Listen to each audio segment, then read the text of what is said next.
Welcome to the quietest ones in the room with your host, Trey. I gotta say it once again, just the mere fact that you have clicked onto this video and you're listening to the sound of my voice, you by far are the most intelligent people on the face of the planet. So once again, thank you for joining me. So, the clown of the day. Some of you may know who he is, some of you may not. Well, let's talk about it. The CEO of Klarna gets the clown of the day. And you may ask, why does Sebastian, I'm not even going to butcher his last name, why does Sebastian receive clown of the day? Well, it's just come out as of today that Klarna has closed a partnership with DoorDash. Now, you may be saying to yourself, well, why would that matter? Well, Klarna is a break it up and pay for it as you go along business model. Just like Affirm, just like Afterpay, it's you purchase an item and then you can break those payments up into installments and pay over time. And before I get into a further discussion about Klarna and DoorDash, I want to say this. I don't know if you guys recall, but there was a time when a company by the name of Affirm had closed a partnership with Walmart, a behemoth of a deal. Walmart being a large corporation with millions of transactions a year, Affirm took advantage of customers coming into the store, purchasing TVs, or this could have been online as well, online items such as TVs, purchasing groceries, things of these sorts.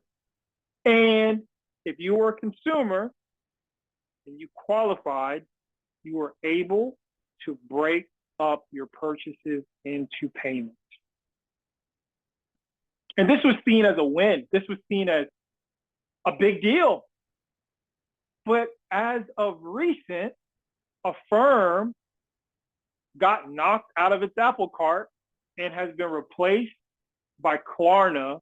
And now Klarna has the partnership with Walmart. And really quick, I just want to go a little into these business models and explain why I give the CEO of Klarna clown of the day and why it's problematic and exemplary of where things are headed, where things are now.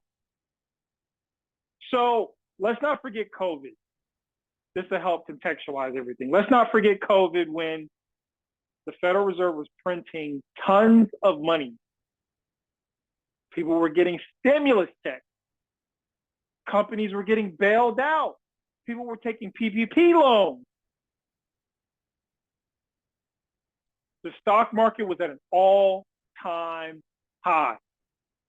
It seemed as if on every corner inch of the United States of America, somebody had money for anything and everything that they wanted at the time. So there was money everywhere, literally. The government spent trillions to ensure that this economy didn't fail. It was a massive bailout that we all were part of. And what happened was the so-called middle class, the so-called working class, the impoverished received monies to which could be used to purchase food, such as, goods, your goods and your services, simply. And when said consumers would go to corporations to make these purchases, think about it as a transfer of wealth to the rich, to the big corporations.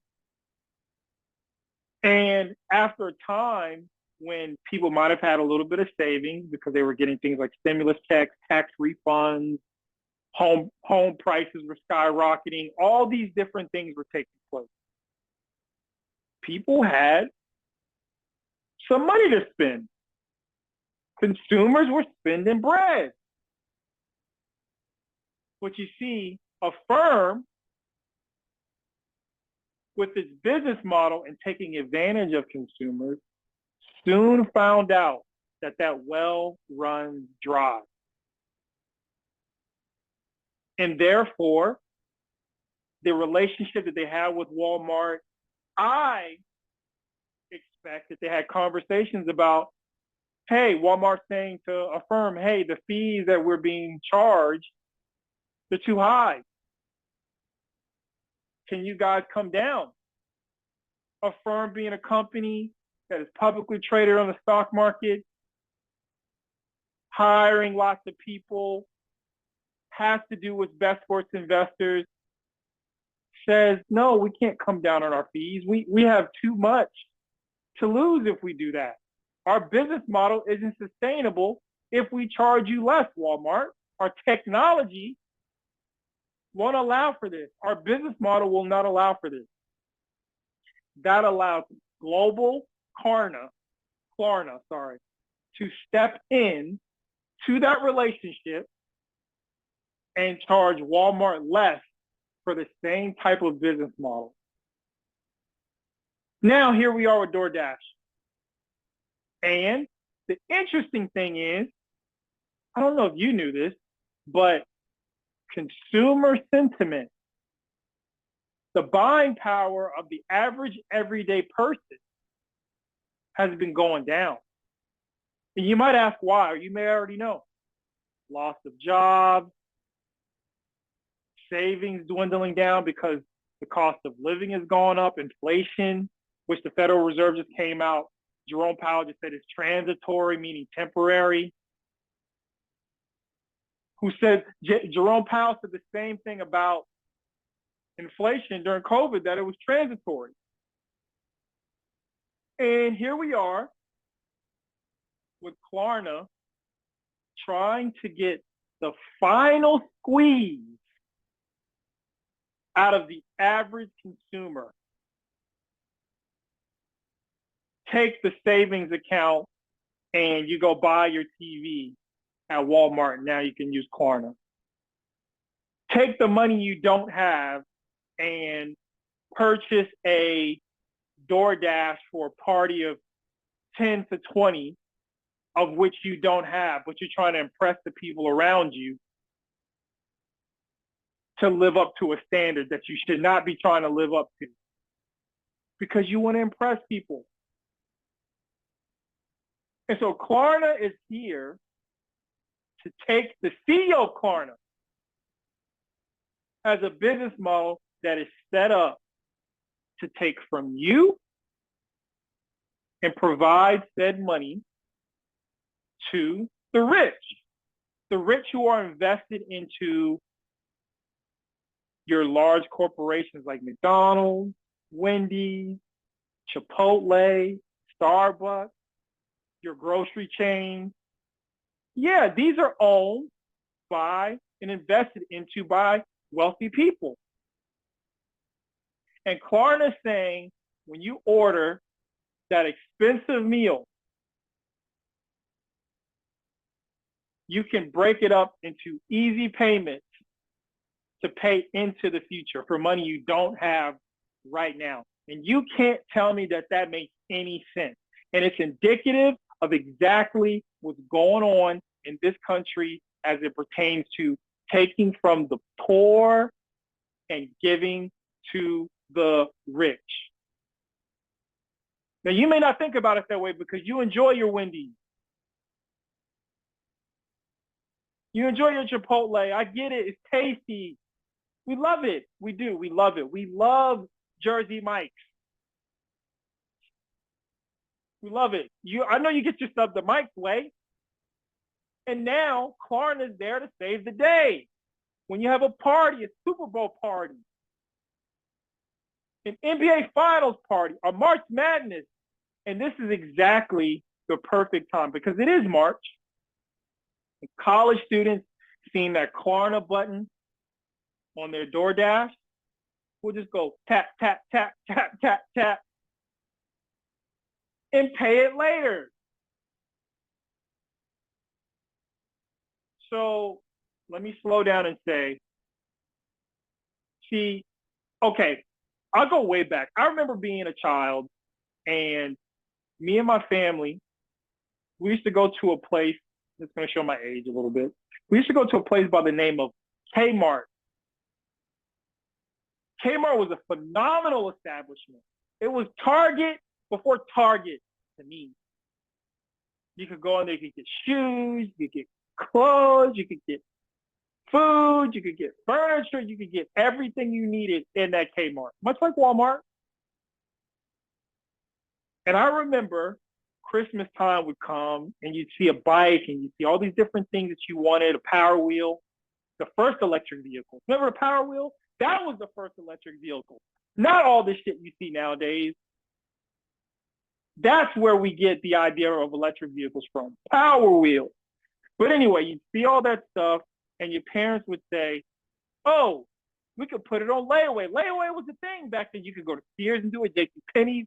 Plenty of places did layaway plans. Now, this is the question. Why?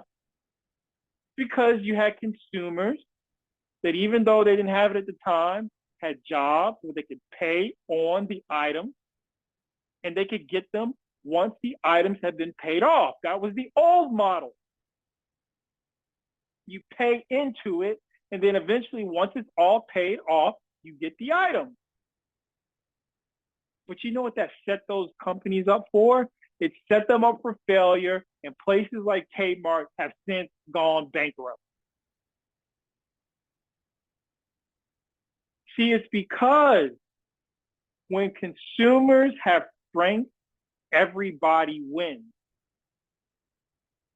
And over time, companies try to become more and more creative about how to take the money from consumers through so-called creative means like Klarna, like Affirm, like many of the pay-as-you-go plans, layaway, all these different things. They try to find creative ways when it's strong and as it weakens for the consumer's ability to spend money. And Klarna is now stepping in, and it's indicating that the consumer buying power is weak. See, because unlike Klarna, Affirm actually began to become more restrictive about its consumers, who it would allow to use the platform for what, etc. But Klarna, given that it's a global company, can offset the consumer damage by taking advantage of other countries' consumers. So here in America, I think it's a crazy idea to allow Klarna to be used on DoorDash. And I think that because of this, you will begin to see many companies fail. Affirm, Klarna, any of these companies that do this, the new layaway style, these are not sustainable companies.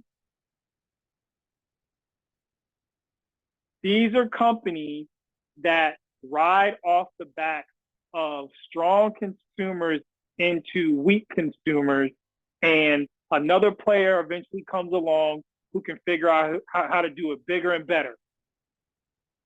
Because they've got new investors with a new so-called technology, and they've got new algorithms to profile and make sure that they pick the right customer bases in order to pay for the goods and services. It's a setup. It's a setup. And this is why, as I've talked about before, this is why we need substantial change in the United States of America as it pertains to your ability to afford the basic things in life, such as food, that you need to live, you should be able to do it off of the job that you are currently working without having to use something like Klarna or Affirm or your credit card. It's insanity that these tools are being used to purchase food. And I hope that if you're listening to this, this upsets you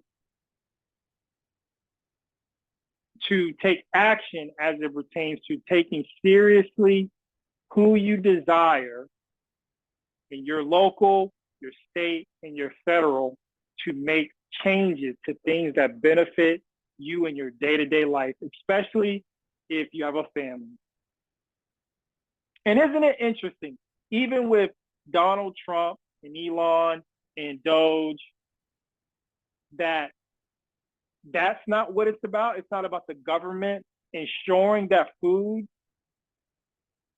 is affordable for you to eat. So that you have the money you need, so you don't have to use something like Klarna for food. See, but it's a work from home culture. You hit the button, the DoorDash shows up. You use a Klarna because you've got your tech job that you believe you have security in. You can lose that job. Just newsflash. It can be gone, out of here. Next thing you know, you have a Klarna debt for DoorDash. So as Klarna stepping in to assist you with your food payment, where's the government? Now, you may say this, oh, we got things like WIC, we've got food stamps. Yeah, we do. And those things are incredible for those that need them. But because many are disqualified from that, but yet still struggling, why should you have to resort to Klarna? Why? But anyway, those are my thoughts. The CEO of Klarna is a clown. The business model is clowns play, just like the rest of them. And please share your thoughts in the comment section. Are you excited about Klarna partnering with DoorDash? Are you excited about Klarna helping Walmart give Affirm the boot? So when customers go online or go through the checkout, they can hit the Klarna button and the $100 grocery items can be paid for over 4 installments, 5 installments, 10. I don't know how many installments. I don't use it, but you may be in a position, I could be in a position where I may be curious about using it. But why? Don't you work hard? I work hard. But anyway, share your thoughts in the comment section regarding this foolishness. Please like, please share, please subscribe. And as always, I want to say again, thank you guys for checking this channel out. I appreciate your support. And as always, until next time.